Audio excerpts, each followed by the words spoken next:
আমি কালকে আমার রিপোর্টারে যে পাঠামো ফারুকের কাছে, আমি কি প্রশ্ন করতে পারবো না এটা আপনি আমারে বলে দেন। আপনি আমার নির্বাহী আদেশে এটা বলে দেন, আমি এই প্রশ্ন করবো না। তাহলে আর আপনি যদি এখন আমারে কন যে আমি ফারুকের এই প্রশ্ন করবো যে ফারুকি ভাই আপনি এইটা করছেন কি এইটার জন্য আমার রিপোর্টার এই প্রশ্ন করবো, এর লেগে আপনি আমি ফেসিবাদের দোষর হয়ে যাবো, এই রিস্ক নিতে আমি রাজি আছি। আপনি কন আমার ফেসিবাদের দোষর, ফেসিস্টের পক্ষে দাঁড়ায় কি করছে তার বিরুদ্ধে মামলা করেন, কিন্তু সাংবাদিকতা করতে গিয়ে তার প্রশ্ন করতে পারবেন না। এইটা আপনি ভাই আপনি আমার প্রশ্ন করছেন, আমি জবাব দিছি, আপনি এখন আমার জবাবটা দেন। আমি কইছি আমি ছেড়ে দিব, এটা এই রিস্ক নিয়েই কইছি। এই যে 50 জন অলরেডি আমাকে অলরেডি গালি দেওয়া শুরু করছে যে আমি ফেসিবাদের পক্ষে দাঁড়ায় গেছি। আপনি উত্তর দেন এখন আমার। শেখ হাসিনা ফ্যাসিস্ট, আপনি এইটার আইন চান কিনা বলেন। আমি বাংলাদেশ আইনের প্রতি শ্রদ্ধাশীল, আপনি আইন করেন যে শেখ হাসিনার পক্ষে যায় এরকম কোন প্রশ্ন কোনো সাংবাদিক করতে পারবে না, আমি এটার পক্ষে আছি। সংস্কৃতি উপদেষ্টা জনাব মোস্তফা সরোয়ার ফারুকীর একটি অনুষ্ঠানে প্রশ্ন করাকে কেন্দ্র করে বিবিসির সংবাদটা অনেকটা এরকমই, আমি নিজে সেটা দেখেছি এবং পরে কনসিকুয়েন্স দেখেছি, 3 জন সাংবাদিকের চাকরি চলে গেছে। এইটা আপনি আসলে কিভাবে দেখেন? আপনি তখনই ওই প্রশ্নটা করবেন যেটা আপনি ছাপবেন বা আপনি দেখাবেন। এখন আমরা যখন দেখি যে সাংবাদিকরা প্রশ্ন করছেন, কিন্তু এইটা তার পত্রিকা বা তার টিভি বা তার মিডিয়ার যে পলিসি সেটার সঙ্গে যাচ্ছে কিনা, তিনি অযথাই প্রশ্ন করছেন কিনা, বা প্রশ্নটার তার নিউজ ভ্যালুটা কোথায়, এটা কিন্তু একটা দিক এরকম আমরা বলতে পারি যে আসলে সাংবাদিক একজন উপদেষ্টার সঙ্গে যখন কিছু জরুরি বিষয়ে, কিছু মানে গুরুত্বপূর্ণ বিষয়ে যখন বাহাসে লিপ্ত হন, যখন তারা পরস্পরের সঙ্গে দ্বিমত করতে থাকেন, তখন আসলে কি সাংবাদিক এইটা নিউজ করার জন্য করছেন নাকি নিজের মতটা প্রতিষ্ঠিত করার জন্য করছেন, এটা আরেকটা দিক। প্রথম কথা হচ্ছে যে আপনি বলেছেন যে সাংবাদিকদের প্রশ্নটা তার এডিটোরিয়াল পলিসির সাথে সামঞ্জস্যপূর্ণ হতে হবে। আমি বলছি যে না, এটা হতে হবে না সাংবাদিকের প্রশ্ন। 2 নম্বর হচ্ছে নিউজ ভ্যালু অনুসারে তাকে প্রশ্ন করতে হবে। আমার মতামত হচ্ছে না, নিউজ ভ্যালু অনুসারে প্রশ্ন করতে হবে না তাকে। নিজের মত প্রতিষ্ঠিত করছেন কিনা, তার অবশ্যই নিজের ব্যক্তিমত প্রতিষ্ঠা করার যে কোনো সময় যে কোনোভাবে তার এটার অধিকার রয়েছে। বাহাস্তরি করা বা কলামের মধ্যে গেলে না গেলে এই প্রশ্ন করা ঠিক হবে না। এর প্রত্যেকটি বিষয়ে আমার সাংঘাতিক দ্বিমত। আমি কোথাও এরকম শুনি নাই যে সাংবাদিক কি প্রশ্ন করবে সেইটা এডিটোরিয়াল পলিসি তাকে ঠিক করে দিয়ে তাকে সেখানে এটা পাঠাবে। কি ছাপবে, কি প্রকাশ করবে সেটা আলাদা কথা, কিন্তু আলাদা গল্প। কিন্তু আপনি একটা সাংবাদিককে যদি একটা গাইড বই দিয়ে জনাব মোর্শেদ কোথাও পাঠান, আমি এটা শুনি নাই, আমি এটা কখনো শুনি নাই, কোনো টেক্সট বুকে দেখি নাই, কোথাও কোনো নিয়ম নীতি। আমি নিজেকে একজন এথিক্যাল জার্নালিস্ট মনে করি, আমি সবগুলি এথিক্স আমি আপ টু ডেট থাকতে চেষ্টা করি, আমি এরকম কখনো দেখি নাই জনাব মোর্শেদ। I am sorry. আচ্ছা খালেদ ভাই, আপনাকে একটা আমি প্রশ্ন করি উল্টো, যে আসলে কি আমরা যখন একটা প্রেস কনফারেন্স হয়, আসলে কি আপনাকে একটা প্রশ্ন করি যে কোনো মিডিয়ারই কি কোনো এডিটোরিয়াল পলিসি থাকে না? তার সাংবাদিকের কি কোনো মান্য কোনো আচার আচরণ থাকে না? আমি আপনাকে প্রশ্নটার উত্তরটা দেই যদি আপনি আমার থেকে উত্তরটা চান। প্রথম কথা হচ্ছে অবশ্যই প্রতিটা মিডিয়া হাউসের নিজস্ব পলিসি থাকে, নিজস্ব হাউস রুল থাকে, এবং তারা তাদের পাঠকের কাছে, দর্শকের কাছে দায়বদ্ধ হিসাবে পাবলিক ইন্টারেস্টকে কর্নারস্টোন ধরে তারা অবশ্যই এটার মধ্যে নিউজ করে। কিন্তু একটা রিপোর্টারকে যখন কোথাও পাঠানো হয়, সেই রিপোর্টারকে তার এডিটোরিয়াল পলিসি অনুসারে প্রশ্ন করতে হবে, এবং সেই এডিটোরিয়াল পলিসিটা হচ্ছে ঠিক এরকম যে এই প্রশ্ন মোস্তফা সরোয়ার ফারুকীকে করা যাবে না, এইটা দেওয়া অ্যাবসার্ড, ইম্পসিবল। আচ্ছা খালেদ ভাই, আমি আরেকটা প্রশ্ন করি আপনাকে, সেটা হলো যে মোস্তফা সরোয়ার ফারুকী যে প্রেস কনফারেন্সটি করছিলেন সেটার উদ্দেশ্যটা কি ছিল? আপনি তো দেখেছেন। আমি মাহবুব মুর্শিদ ভাই, আমি আসলে আপনাকে শুনতে এসেছি, দর্শকরা আপনাকেই শুনতে চায়, আমাকে না। কিন্তু তারপর আমি বলি, প্রেস কনফারেন্সের উদ্দেশ্য যাই হোক, আমি একটা বাংলাদেশের কোনো একটা গুরুত্বপূর্ণ চেয়ারে প্রতিষ্ঠিত কাউকে আমি যে কোনো জায়গায় পাই, উনি যদি আমাকে অন রেকর্ড আমার ক্যামেরা খুলতে আমার সামনে অনুমতি দেন, আমি তাকে যে কোনো সময় যে কোনো অবস্থায় যে কোনো প্রশ্ন করতে পারি। এটা হচ্ছে আমার আন্ডারস্ট্যান্ডিং অ্যাবাউট জার্নালিজম। খালেদ ভাই, আমি যদি আপনাকে প্রশ্ন করি, এই প্রশ্নটার একটা, এই প্রেস কনফারেন্সে তো একটা পারপাস ছিল। আপনি ধরেন আমাদের যেটা মানে একটা কাস্টম থাকে যে আমি যে কারণে আপনার বাসায় রাতে গিয়েছি, আমাকে আপনি রাতের খাবার সেখানে খেতে ডেকেছেন, আমি কি আপনাকে ওখানে অন্য কিছু আরেকটা আপনার যেটা প্রসঙ্গ না, আপনার যেটা প্রস্তুতি নেই, সেরকম একটা দাবি করতে পারি? বা ধরেন আমি উদাহরণ দেই। ধরেন প্রফেসর ডক্টর মোহাম্মদ ইউনূস কাতার ঘুরে এসেছেন, কাতার ঘুরে এসেছেন এবং তিনি সংবাদ সম্মেলনটা করছেন যে কাতারে তার সফর নিয়ে আমি অবশ্যই তারে প্রশ্ন করতে পারি রোহিঙ্গাদের করিডোর কেন দিলেন। এই প্রস্তুতিটা থাকতে হবে ওনার, দ্যাটস ওয়াই উনি ডক্টর মোহাম্মদ ইউনূস এবং এখন সরকার প্রধান হিসেবে বসছেন। সংস্কৃতি উপদেষ্টার এই এবং আপনি খেয়াল করে দেখবেন, আমি জনাব মুস্তফা সরোয়ার ফারুকীকে অনেক বাহবা দেই, তিনি কিন্তু ওই প্রশ্ন উদ্দেশ্য বিদেহ যাই থাকুক না কেন মারাত্মক ভালো সামলেছেন, তিনি ভালো পারফরমেন্স করেছেন, তিনি ভালোভাবে এটা করেছেন। তিনি আমি কিন্তু তাকে বড় ভালো পয়েন্ট দিব যে তিনি সাংবাদিকদের ভালো সামলেছেন এবং উপযুক্ত উত্তরও দিয়েছেন। উপযুক্ত কিনা সেটা অন্য কথা, ভালো উত্তর দিয়েছেন। আচ্ছা, ভালো উত্তর দিয়েছেন, ঠিক আছে, কিন্তু আপনার কি মনে হয় যে উনি কিন্তু ওই প্রেস কনফারেন্সের ডিটেইলটা যদি আপনি পড়েন, ওখানে কিন্তু উনি বলছেন যে প্রেস কনফারেন্স কেন ডাকলাম, আপনারা এটাকে কোন দিকে নিয়ে না, এটা আমি উনার থেকে একটু সাংবাদিকতা উনি জানবেন এটা আমি আশা করি না। উনি প্রেস কনফারেন্স যে কারণেই ডাকুক, আমি ওনাকে যে কোনো প্রশ্ন করতে পারি। মোর্শেদ ভাই, আপনি এটা চেক করে দেখতে পারেন। এইটা সারা পৃথিবীর সাংবাদিকরা যে কোনো সময় যে কোনো জায়গায় যে কোনো লোককে পাবে। উনি যদি অফ দ্য রেকর্ডের শিলটা না নেন, তাহলে উনি এই প্রশ্ন তাকে করতে পারবেন। আচ্ছা খালেদ ভাই, আপনি তো অনেক জি সাউন্ড মনে হয় চলে গেছে। আচ্ছা খালেদ ভাই, আচ্ছা আমি একটু প্রশ্ন করি আপনাকে, সেটা হলো আপনি তো অনেক দিন ধরে সাংবাদিকতা করছেন এবং অনেক বড় বড় জায়গায় আপনি সাংবাদিকতা করেছেন। যে কোনো জায়গায় যে কোনো পরিস্থিতিতে যে কাউকে যে কোনো প্রশ্ন করা যায়, এই বিষয়ে কিছু উদ্ধৃতি আপনি কি আমাদের দিতে পারেন? না, আমি মুখস্থ উদ্ধৃতি দিতে পারবো না, কিন্তু আমার কাছে আমি আপনাকে নিশ্চয়তা দিয়ে বলতেছি, মাহবুব হোসেন ভাই, আমি উদ্ধৃতি মুখস্থ করে আসি না, আমি আপনাকে নিশ্চয়তা দিয়ে বলতেছি। আপনি আমাকে বলছেন তো আমি অনেক জায়গায় বড় ছোট আমি মানি না। আচ্ছা মাহবুব, আমি যদি আপনাকে একটা প্রশ্ন করি, আপনি তো বাসসের সম্পাদক, প্রধান সম্পাদক, বাসসে কি আপনাদের এমন কোনো নীতি আছে যেখানে আপনারা আপনাদের সাংবাদিকদেরকে গাইডেন্স দিয়ে রাখেন যে এই প্রশ্নগুলো করা যাবে না? না, আসলে কি মানে আমি যেটা আর্গুমেন্টের যে জায়গাটায় আসতে, না আমি আর্গুমেন্টে যাচ্ছি না, আমি জাস্ট একটা factual information, you as the chief editor of Bangladesh Sangbad Sangstha বা ম্যানেজিং এডিটর, রাইট? আমি জানতে চাচ্ছি যে বাংলাদেশ সংবাদ সংস্থার সাংবাদিকরা কোন প্রশ্নগুলা করতে পারবে না, এমন কোন নীতি কথা কি আপনারা লিখিত কোথাও রেখেছেন কিনা? না, এরকম নীতিমালা নাই। এডিটোরিয়াল পলিসি আপনাদের নিজেদের কোনো রিটেন পলিসি নাই যে আপনাদের সাংবাদিকরা এই প্রশ্ন করতে পারবে না? না, এরকম নাই।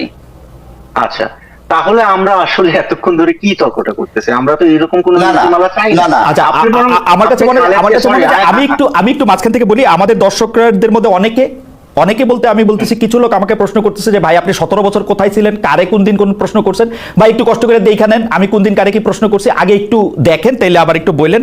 আর আরেকজন বলতেছেন যে 3টা প্রশ্ন ছিল, 3টাই ছিল উদ্দেশ্যমূলক। আমি বলতে চাই যে হ্যাঁ, 3টাই উদ্দেশ্যমূলক প্রশ্ন ছিল, কিন্তু উদ্দেশ্যমূলক প্রশ্ন করার অধিকারও সাংবাদিকের আছে এবং এই প্রশ্ন করা কোনো ক্রাইম না। তবে যারা মাহবুব হোসেন, আপনি যদি একটু সময় দেন আমি 1টা মিনিট আবার একটু তাসিম থেকে ঘুরে আসি। তাসিম, আমার কাছে কিন্তু মনে হচ্ছে এখানে সরকারের যত না দায়, তার চেয়ে অনেক বেশি দায় আমাদের এই দুর্বল এবং খুবই নতজানু এই প্রতিষ্ঠানগুলার, যে প্রতিষ্ঠানগুলি তার সাংবাদিকদের ব্যাক করে না। একটা প্রশ্ন করার জন্য একটা কি জানি ওই প্রতিষ্ঠানটার নাম জানি কি,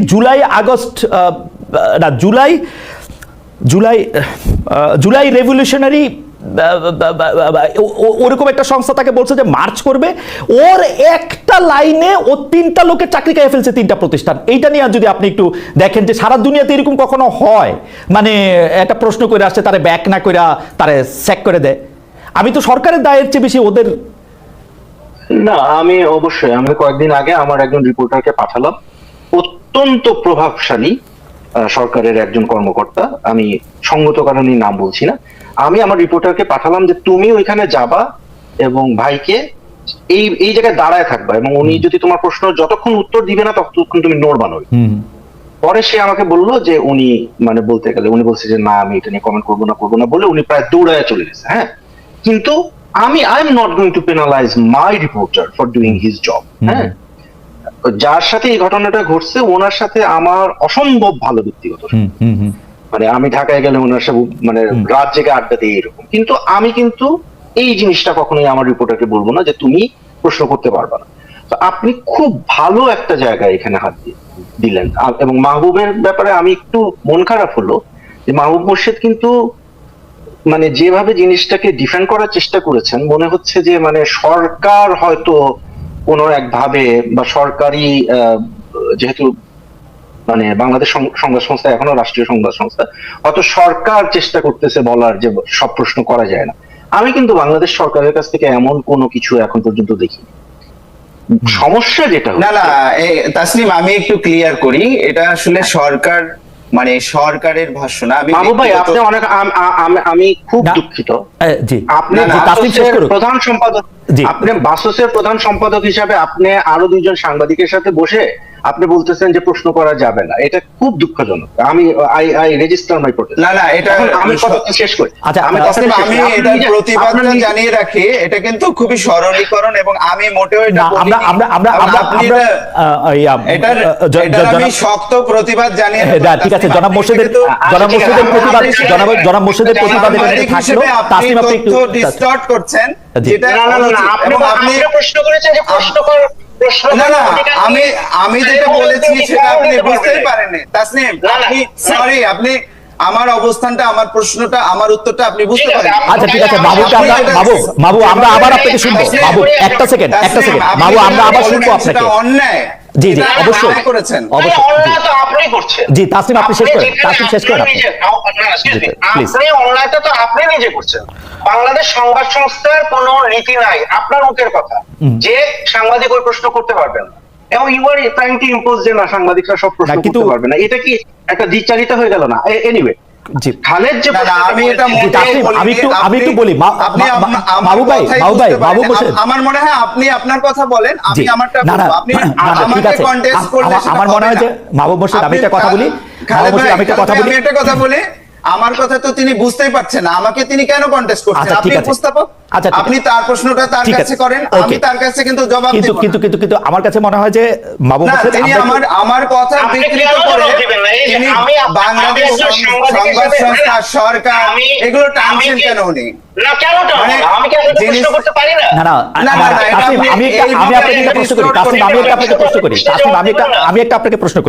মাহবুব মোর্শেদের প্রসঙ্গে আমি আসতেছি।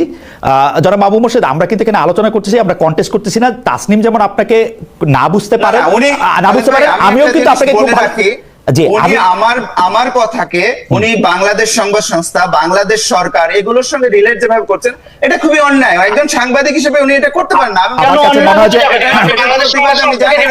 না না না, এটা তিনি বাংলাদেশ সংবাদ সংস্থাকে রিপ্রেজেন্ট করেন না। আমি এখানে কিন্তু আমি একজন সাংবাদিক, আমি একজন বিশ্লেষক, আমি একজন লেখক। আমার মনে হয় যে এরকম করলে আলোচনাটা আসলে আগাবে না। আমি একটু বলি সবাই আমরা তিনজনই, তাসনিম আমি একটু বলি, মাহবুব মোর্শেদ এগুলি বলবেন। আপনি শুধু আমাকে এই জিনিসটার দিকে একটু একটু যদি আপনি এটা করতেন। মাহবুব মোর্শেদের ব্যাপারটা হচ্ছে যে মাহবুব মোর্শেদ বাসসের প্রধান সম্পাদক হিসাবে মাহবুব মোর্শেদের একটা নিজস্ব অবস্থান থাকতে পারে। এখন ঘটনা হচ্ছে যে আপনি তাকে যতটুকু উদ্ধৃত করেছেন, আমি তাকে যতটুকু বুঝেছি, এই ব্যাপারটা যদি বোঝা ঠিক না হয়, মাহবুব মোর্শেদ নিশ্চয়ই আমাদেরকে ক্লিয়ার করবেন পরে। কিন্তু তাছাড়া আমি প্রশ্নটাতে একটু ফিরে আসি যে তাছাড়া বাংলাদেশের সংবাদ মাধ্যমগুলি মানে গণমাধ্যমগুলি কেন এইরকম ভাবে নত জানো? আমরা কিন্তু হাসিনার সময়, শেখ হাসিনা বলতে আবার ওনারা আমাকে অনুরোধ করছে, যাই হোক, এই এক অদ্ভুত ব্যাপার। এই শেখ হাসিনার সময় আমরা এইটাই ফিল করতেছিলাম। তাসনিম আপনি যেরকম এটা খারাপভাবে ফিল করছেন, যেটা মাহবুব মোর্শেদ ফিল করছে, যেটা আমি ফিল করছি, যে আমরা আসলে কথা বলতে পারতেছি না, প্রশ্ন করতে পারতেছি না। এখন কেউ আমাদের দর্শকরা যে বলতেছেন যে তার প্রশ্ন করার উদ্দেশ্য খারাপ ছিল, তো হাসিনা তো পুরাটা সংবাদ মাধ্যমে গিলা খাইয়াও তার উদ্দেশ্যে সফল হতে পারে না। একটা দুটা সাংবাদিককে প্রশ্ন করলে এই পুরাটা ভিত, পুরাটা প্রতিষ্ঠান কেন কাইপা ওঠে? ওদের দুর্বলতাটা কোন জায়গায়, এটা যদি একটু বলতেন। যে মানে ওদেরকে কি সরকার ভয় দেখায়? না, প্রথম কথা হলো যে আমি মনে করি না যে বর্তমান সরকার থেকে এই ধরনের কোনো পদক্ষেপ নেওয়া হয় যে সাংবাদিকদেরকে ভয় দেখানো হবে। এটা সরকারের নীতি বলে আমার কাছে মনে হয় না। এবং আমি যে প্রথমে শুরুই করছি যে আমার নিজের প্রতিষ্ঠানে আমি কোনো ধরনের হুমকি, ভয়ভীতি, চাপ কোনো কিছু আমাকে ফেস করতে হয় নাই, আমার রিপোর্টারদেরকে ফেস করতে হয়। কিন্তু বর্তমানে আমি যেটা দেখতেছি, এবং even if you go back to the press conference you are talking about, যে মানুষটাকে প্রশ্ন করা হলো, হ্যাঁ, যে মানুষটাকে প্রশ্ন করা হলো মানে ফারুকী সাহেবকে প্রশ্ন করা হলো। ইনফ্যাক্ট আমি যখন ঢাকায় ছিলাম, ফারুকী সাহেব নিজে আমাকে এবং আমার টিমকে গণভবন ঘুরিয়ে দেখিয়েছেন, এবং তার সাথে সাংবাদিকদের কি ধরনের সুসম্পর্ক এটা মোটামুটি মানে জানা কথা, রাইট? এবং তিনি কিন্তু অফেন্ডেডও হন নাই, তিনি কিন্তু বলেনও নাই যে আমাকে এই প্রশ্নটা করা যাবে। রাইট। জিনিসটা কি হয়েছে? জিনিসটা হয়েছে যে এখানে সরকারের বাইরে একটা মব ফর্ম করতেছে এবং সেই মব বলতেছে যে এই 3 সাংবাদিক এরা দালাল টালাল এগুলা প্রশ্ন করতে পারবে না বা whatever, they come up with their own theories. এবং তারপরে সেটার প্রেক্ষিতে ওই সংবাদ সংস্থা যেটা আছে সেটা তাদের চাকরি নষ্ট করে ফেলতেছে। এখন আমরা যখন সংবাদ মাধ্যমের বা সাংবাদিকতার স্বাধীনতার কথা বলি, এটা কিন্তু আমাদেরকে মনে রাখতে হবে যে আমরা শুধুমাত্র এটা সরকারের এগেইনস্টে এই রাইটটা দাবি করি না, আমরা প্রতিষ্ঠানের এগেইনস্টে এই রাইটটা দাবি করি। মানে নেত্র নিউজের একজন সাংবাদিকের সাংবাদিকতার কথা করার অধিকার সর্বপ্রথম আপহোল্ড করতে হবে নেত্র নিউজকে। এরপরে আমি সুইডিশ সরকারের কাছে যাই বা এরপরে আমি বাংলাদেশ সরকারের কাছে যাই, সরকারের কাছে আমি যাব পরে, আগে আমি আমার নিজের প্রতিষ্ঠানের যে নীতিটা আছে সেটা আমাকে আগে ঠিক করতে হবে। তো এখানে আপনি যদি দেখেন যে যাদেরকে চাকরিচ্যুত করা হয়েছে তাদের যে টার্মিনেশন লেটার গুলো এসেছে, একটা ইন্টারেস্টিং জিনিস খেয়াল করে দেখবেন, কোথাও কিন্তু বলা হয় নাই যে নীতিমালার অমুক ধারাটা আপনি ভঙ্গ করেছেন। দেখেছেন এটা? মানে নাই কি মামুন মোর্শেদ আপনি পার্সোনালি নিবেন না, আমি শুধু আপনার ফেসবুক যে লাইভে আপনি যা লিখছেন তা থেকে আমি আপনাকে একটু উদ্ধৃত করি। আপনি সেখানের মধ্যে লিখছেন যে সংস্কৃত উপদেষ্টা সাংবাদিক সম্মেলন আমি লাইভ দেখেছি, সাংবাদিক হিসেবে আমি বুঝেছি এখানে উপস্থিত কয়েকজন সাংবাদিক সলা পরামর্শ করে মব করতে গিয়েছে, তারা মোস্তফা সরোয়ার ফারুকীকে নানা প্রশ্ন করে ক্যামেরার সামনে কাবু করতে চেয়েছিলেন। আমি শুধু এই কথাটা বলতে চাই যে আপনার কাছে কি মনে হয় যে তারা মব করতে সেখানে গিয়েছিলেন? মানে আপনি যা লিখেছেন সেইটা আপনি মনে করেন কিনা? আরেকটা ফেসবুক ইয়েতে বলেছেন যে আপনি আরেকটা ফেসবুক পোস্টে বলেছেন ওই ঘটনার পরপরই যে শেখ হাসিনার মাফিয়াতন্ত্রের তল্পিবাহক ও সক্রিয় সহযোগী সাংবাদিকরা মুখ খুলতে শুরু করেছেন। এটার মাফ করবেন, এটা আর বিস্ময়কর সংবাদ নয়। আমার কথা হচ্ছে আমি আপনার এই 3 লাইনের সাথে ওই 3 লাইনের সাথে একমত পোষণ করেও আমি বলতে চাই যদি করেও তাতে কি অসুবিধা? শেখ হাসিনা তার পুরো মিডিয়া ইন্ডাস্ট্রিজে গিলা খায়া পকেটে রাইখাও কিন্তু এইটা মুখ বন্ধ করতে পারে না। আমরা এটা প্রতিবাদ করছি। 3 জন সাংবাদিক যদি মনে করে যে তারা শেখ হাসিনার সমর্থক বা তারা এটা করতে পারবে, লেট ইট বি। জনগণ কোনটা পাইছা নেয় কোনটা পাইছা নেয় না সেটা তো আমরা তাদের দেখতে দিতে পারতে হবে। এটার মধ্যে মানে আপনার অবস্থাটা আমরা একটু শুনতে চাই, জানতে চাই এবং দর্শকদের একটু বলে দিতে চাই যারা মাহবুব মোর্শেদকে চেনেন জানেন তারা জানেন, আমরাও মনে করি, তাসনিম কি মনে করেন আমি জানি না, আমি মনে করি না যে বাসসের এমডি মাহবুব মোর্শেদের একমাত্র পরিচয়। আমি মনে করি মাহবুব মোর্শেদ একজন অধিকারের চ্যাম্পিয়ন, মাহবুব মোর্শেদ একজন মানুষের কথা বলার, মানুষের অধিকারের কথা তিনি বলে আসছেন গত অনেক বছর ধরে এবং এর জন্য তাকে অনেক হেনস্থাও হইতে হয়েছে। আমি যদি বলি যে 2-1 বার তাকে পেশাগত জায়গা ছেড়ে যেতে হয়েছে এই কারণেও। সেই জায়গা থেকে আমাদের একটা প্রশ্ন, যারা মাহবুব মোর্শেদ প্রশ্ন করলে কি অসুবিধা, আমরা তাদের চিনলাম। আচ্ছা খালেদ ভাই, আপনাকে অনেক ধন্যবাদ। এখানে যেটা তাসনিমের ক্ষেত্রে যেটা বলেছি, তাসনিমের সঙ্গে যেটা আমি দ্বিমত পোষণ করেছি সেই জায়গাটা হলো যে আমি মানে তাসনিম কোন জায়গায় আসছেন যে আমি বাংলাদেশ সংবাদ সংস্থার প্রধান সম্পাদক এবং এমডি, সেই জায়গাটা ধরে এবং সরকারের অবস্থান কি না, এটা আমি মনে করি যে জিনিসটা হলো কি, আপনি যখন একজন বক্তাকে এই জায়গায় নিয়ে আসবেন তখন কিন্তু এটা তার একটা সীমাবদ্ধ অবস্থান তৈরি করে। আমি এখানে আর একজন ফ্রি জার্নালিস্ট না বা ফ্রি একজন সাহিত্যিক বা বিশ্লেষক কিন্তু আর থাকতে পারি না।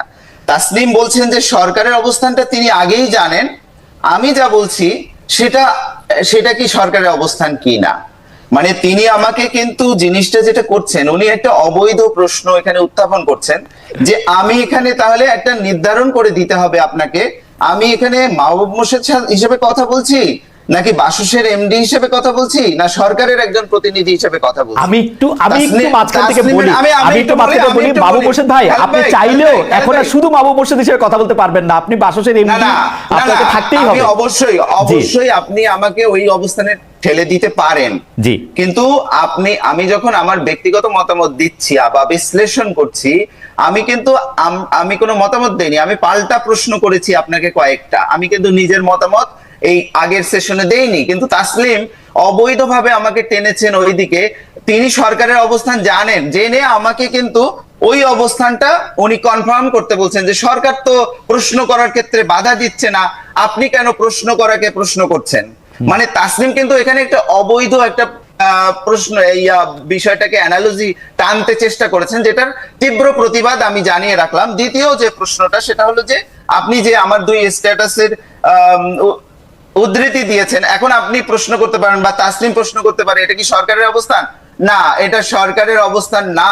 কিন্তু আমার তারপরেও প্রশ্ন, যদি তাও হয় যে ফেসিস্ট একটা সম্মতি উৎপাদন করতে তারা চাইতেছেন, এটা আপনি বাধা দিয়ে ঠেকাবেন, মানে আপনি আইন করবেন যে না এটা করা যাবে না?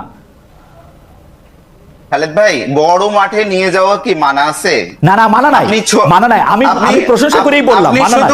আমি বলতেছি যে আপনি এটা কি ঠেকাবেন আইন করে? জিনিসটাকে খালেদ ভাই, আপনি জিনিসটাকে ছোট মাঠে রাখতে চাইছেন। না, আমি রাখতে চাইছি না, আমি বলতেছি আপনি নিয়ে গেছেন। তাহলে আমি বড় মাঠে গেলে আপনার অসুবিধা? আমি তো অসুবিধার কথা বলি নাই রে ভাই, আমি আপনাকে বলছি যে আপনি বড় মাঠে নিয়ে গেছেন। এখন আপনি জবাব দেন যে আপনি এটা আইন করে নিষিদ্ধ করতে চান কিনা, যে না